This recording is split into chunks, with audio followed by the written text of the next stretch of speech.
5 रुपियाँ दिनुहोस्, 10 रुपियाँ दिनुहोस्, हजुरहरू यसो गरिबलाई होइन सेवा गर्नुहोस्। तपाईँहरूको 1-2 रुपियाँले गर्दा मेरो पनि है परिवार पाल्छु। यस्तो हट्टाकट्टा त काम गरी खानु नि के मागिरहेको यस्तो?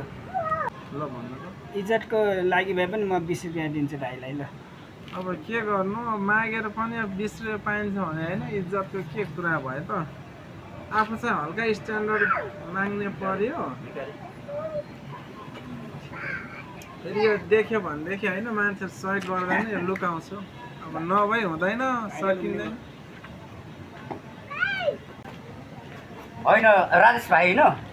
ए आशिक दाइ हो त।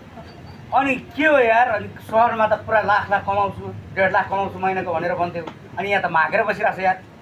यो यस्तो के आशिक दाइ, हात्तीको अब देखाउने दाँत एउटा, चपाउने दाँत एउटा भन्छन् यहाँ हेर्ने। यो तपाईँहरू जस्तै अलि मन सानो हुनेहरूले सहयोग गरे 5-10 होइन, यता हेर्नु न वास्तविक दिनको कमाइ हेर्नु भने 1.5 लाख भएन त। ओ माई गॉड, माग्नेको कमाइ यति भएपछि के चाहियो त? तपाईँ के काम गर्नुहुन्छ? त्यत्रो खर्च गरेर पढे के भयो त? होइन यहाँ बसेर माग्दाखेरि हेर्नु न, यहाँ यो आजको कमाइ अझै भर्खर त कति 12 बजे होइन, अझै हेर्नु समय कति छ। यता यता राख्ने हो नि त राम्रो पैसा। म राम्रै कमाइ हुँदो रहेछ यो। तपाईँ त अनि धेरै पो पढ्नु भएको छ त, राम्रो एकाउन्टेन्ट गर्नु नि न।